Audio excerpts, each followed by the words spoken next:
안녕하세요. 오늘은 우리 몸의 발달과 또 생식 능력에 생각보다 아주 큰 영향을 미치는 질환에 대해 이야기해 보려고 합니다. 바로 난소 기능 저하인데요. 이름만 들으면 좀 복잡하고 어려워 보일 수 있지만 오늘 저와 함께 하나씩 아주 알기 쉽게 파헤쳐 보겠습니다. 본격적인 이야기에 들어가기 전에 이 질문 한번 생각해 보실까요? 만약에 우리 몸의 사춘기 시계가 갑자기 고장나 버린다면 과연 어떤 일이 생길까? 오늘 우리가 나눌 이야기가 바로 이 질문과 아주 깊은 관련이 있거든요. 자, 오늘 이야기의 주인공이죠. 난소 기능 저하. 말 그대로 난소의 기능이 예상보다 훨씬 빨리 멈춰버리거나 약해지는 상태를 말해요. 이게 단순히 임신과 출산의 문제를 넘어서 한 사람의 전반적인 건강과 발달 과정 전체에 영향을 주기 때문에 정말 중요한 문제입니다. 그래서 오늘은요, 먼저 이 문제가 대체 왜 생기는지 그 근본적인 원인 두 가지부터 살펴볼 거고요. 그 다음에 터너 증후군이라는 실제 사례를 통해 아주 깊숙이 들여다볼 거예요.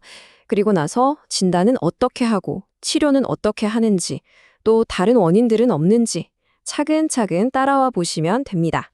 그럼 첫 번째 이야기부터 시작해 볼까요? 이게 되게 흥미로운 게 난소 기능 저하의 원인이 딱 하나가 아니라는 거예요.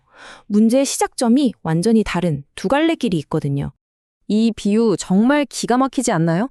왼쪽의 원발성은 말 그대로 난소, 즉 전구 자체가 망가진 거예요. 뇌에서 아무리 신호를 보내도 불이 안 들어오겠죠. 반면에 오른쪽 중추성은 전구는 멀쩡한데 뇌에서 신호를 보내는 전원 스위치가 고장난 경우예요. 결과는 비슷해 보여도 원인은 하늘과 땅 차이인 거죠. 자, 그럼 이 개념들이 실제 우리 몸에서는 어떻게 나타나는지 아주 중요한 사례인 터너 증후군을 통해서 구체적으로 한번 들여다보겠습니다. 2,500명 중에 1명? 숫자로만 보면 되게 드문 거 아니야? 싶으실 수 있어요. 근데요, 이게 결코 먼 나라 이야기가 아닐 수 있다는 거죠. 그래서 조기에 발견하고 제대로 관리하는 게 그 무엇보다 중요하다고 할 수 있습니다. 터너 증후군의 핵심은 바로 유전자에 있습니다. 여성이라면 당연히 가져야 할 X 염색체 하나가 아예 없거나 좀 불완전한 상태인 거죠. 그럼 무슨 일이 생기냐 하면 난자가 될 씨앗, 그러니까 난모세포가 엄마 뱃속에 있을 때부터 엄청나게 빠른 속도로 사라져버려요. 이게 바로 난소 기능이 떨어지는 아주 직접적인 이유가 되는 겁니다. 그래서 터너 증후군이 있으면 태어날 때부터 몇 가지 눈에 띄는 신체적 특징들이 나타날 수 있어요. 그중에서도 거의 모든 아이에게서 나타나는 저신장, 그러니까 키가 잘 안 크는 게 진단에 아주 중요한 실마리가 되고요. 또래보다 사춘기가 늦어지는 건 역시 아주 주요한 징후 중 하나입니다. 그런데 사실 겉으로 보이는 것보다 더 신경 써야 할 게 바로 이 내부 장기의 건강 문제입니다. 눈에 보이지 않으니까요. 특히 심장이나 신장의 구조적인 이상이 있을 확률이 꽤 높아서 진단을 받으면 바로 정밀 검사를 해서 상태를 정확히 파악하고 평생 꾸준히 관리해야만 합니다. 이 부분이 정말 중요한데요. 많은 분들이 오해하실 수 있어요. 터너 증후군이 있다고 해서 지능이 낮은 건 절대 아닙니다. 대부분 정상 범위예요. 다만 어떤 특정 영역, 예를 들면 공간을 인식하거나 사람들과 어울리는 부분에서 조금 어려움을 겪을 수 있기 때문에 주변의 이해와 세심한 지원이 정말 필요합니다. 자, 그럼 이런 특징들을 우리가 알게 됐을 때 어떻게 앞으로 나아가야 할까요? 이제 진단과 치료라는 아주 적극적이고 희망적인 단계로 넘어가 보겠습니다. 진단은 보통 우리 아이가 왜 이렇게 키가 안 크지? 하는 부모님의 걱정에서 시작되는 경우가 많아요. 그러면 병원에서 터너 증후군을 의심하고 간단한 피검사로 염색체를 확인하는 거죠. 그리고 확진이 되면 아까 말씀드렸던 심장이나 신장 같은 다른 문제는 없는지 전신을 꼼꼼하게 살펴보게 됩니다. 치료의 첫 번째 목표는 아주 명확합니다. 바로 성장이죠. 어릴 때 성장 호르몬 치료를 시작하면 최종 키를 정말 많이 키울 수 있어요. 이게 단순히 키가 몇 센티미터 커지는 걸 넘어서 아이의 자신감이나 친구 관계 같은 삶의 질 전체를 바꿔놓을 수 있는 아주 중요한 치료입니다.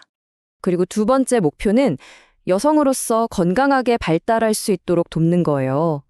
에스트로겐 치료를 시작하면 자연스럽게 사춘기가 오고 2차 성징이 나타나죠. 근데 이게 다가 아니에요. 평생 뼈를 튼튼하게 유지하고 뇌 기능에도 중요한 역할을 하기 때문에 정말 필수적인 치료라고 할 수 있습니다. 그리고 이 모든 치료의 바탕에는 바로 이게 있어야 합니다. 마음을 돌보는 것. 몸을 치료하는 것만큼, 아니 어쩌면 그 이상으로 정신적, 정서적 지원이 중요해요. 터너증후군 협회 같은 커뮤니티가 환자 본인과 가족들에게 정말 큰 힘이 되어줄 수 있습니다. 지금까지 터너증후군이라는 사례를 아주 깊게 파고들었는데요. 이제 시야를 좀 더 넓혀 볼게요. 사실 터너증후군은 난소 기능 저하를 일으키는 수많은 원인들 중 하나일 뿐이거든요. 자, 아까 그 고장난 전구 비유 다들 기억하시죠? 난소 자체에 문제가 생기는 경우 말이에요. 터너 증후군처럼 태어날 때부터 유전적인 이유도 있지만 항암 치료나 방사선 치료 때문에 후천적으로 손상되기도 하고요. 심지어 우리 몸의 면역 체계가 착각해서 스스로 난소를 공격하는 안타까운 경우도 있습니다. 반대로 고장난 스위치, 즉 뇌에서 신호를 제대로 못 보내는 경우도 원인이 참 다양합니다. 유전 문제나 뇌종양 같은 심각한 것도 있지만 여기서 우리가 꼭 주목해야 할 점이 있어요. 극심한 다이어트나 스트레스, 만성질환처럼 그 원인이 사라지면 기능이 다시 정상으로 돌아올 수 있는 경우도 있다는 겁니다. 이게 굉장히 중요한 포인트죠. 자, 그럼 오늘 이야기의 핵심 한번 정리해 볼까요? 오늘 제가 드린 긴 이야기 딱 3가지 키워드로 요약할 수 있습니다. 첫째, 조기 진단. 둘째, 여러 분야 전문가들이 함께하는 통합적인 관리. 그리고 마지막, 어쩌면 가장 중요한 환자와 가족의 마음을 보살피는 심리적 지지. 이 3가지가 바로 핵심 열쇠입니다. 마지막으로 이 질문을 던지면서 마무리하고 싶습니다. 앞으로 유전학 기술이 더 발전하면 과연 우리는 이런 질환들을 얼마나 더 일찍 예측하고 또 얼마나 더 근본적으로 치료할 수 있게 될까요? 정말 기대되지 않으세요? 앞으로의 발전을 우리 모두 함께 지켜보면 좋겠습니다.